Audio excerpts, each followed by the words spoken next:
Love Story, Taking Me, Chapter 2. Who are you? When Ellie learned that she was stranded in Los Angeles, she became extremely anxious. She paced nervously in her room, wanting to reach out to the outside world, but there were guards all around her. Until evening when Michael Abhaya returned home. He entered the room with a cold and indifferent expression. He didn't even glance at Ellie, walking straight into the room as he loosened his tie. Ellie gathered the courage to speak up and asked, "Why did you bring me here?" Ellie said. Michael Abhaya remained indifferent. "Do you know that kidnapping is a serious crime? What do you want? If it's money, I can give it to you." Ellie continued boldly. Michael Abhaya walked to the briefcase and took out a piece of paper. "Do you think I need money?" Michael Abhaya said coldly, then handed her the paper. Ellie was skeptical, but she still held it up to take a look. The first line on the paper stated a contract for selling oneself, with Michael Abhaya as the buyer and Ellie as the seller. The document was complete with signatures and glove marks. Shocked, Ellie exclaimed, "What is this? I didn't sell myself." Gripping Michael Abhaya's shirt in distress, "Are you deceiving me, right? I didn't sign any of these papers." Ellie hurriedly explained, "I don't know." Michael Abhaya said, "This paper is fake. Let me go, and I promise to pay you double once I get back to the Aaron family." Ellie pleaded. "Money is not important to me," Michael Abhaya said coldly. "You are scammers. I will sue you in court." Ellie angrily exclaimed, "Sue? Go ahead and sue. Do you think you can win against me?" Michael Abhaya said, hearing this.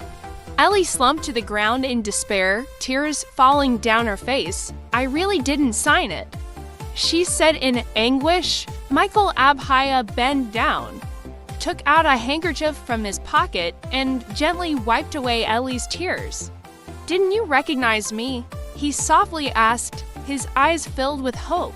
Ellie looked at Michael Abhaya in a blur, her face showing clear surprise. Indeed, she had completely forgotten about him.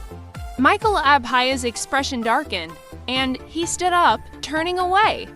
He walked into the bathroom, leaving Ellie sitting there alone. In the bathroom, Michael Abhaya stood under the shower.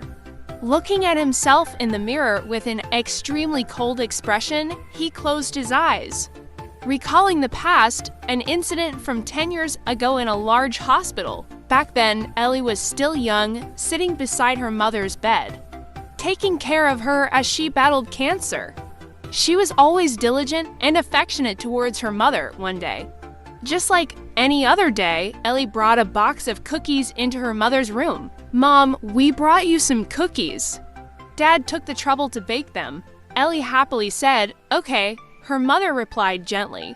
Ellie noticed a bed next to hers with a brother sitting on it, his eyes still closed. Seeing this, Ellie hurriedly ran over and handed him some cookies. "Do you want some? My dad's cookies are really delicious."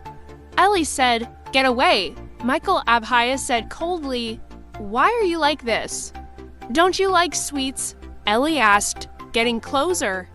"Go away," Michael Abhaya yelled loudly, frightening Ellie and making her retreat. Ellie didn't dare to approach him anymore that night. She didn't go home, but stayed at the hospital with her mother. "Let the nurse change your mom's clothes. You stay here." The nurse said, double quotes, "Yes." Ellie obediently replied, as Ellie sat reading alone. Suddenly, Michael Abhaya experienced consecutive seizures, and seeing this, Ellie felt frightened. Not knowing what to do, she ran over, asking, "Do you need help? Do you need help?" He kept convulsing, and she grasped his hand, unsure of what to do. Just as she considered running to find someone, Michael Abhaya grabbed her hand, brought it to his mouth, and bit down on it. Ellie was in excruciating pain, but she tried not to scream.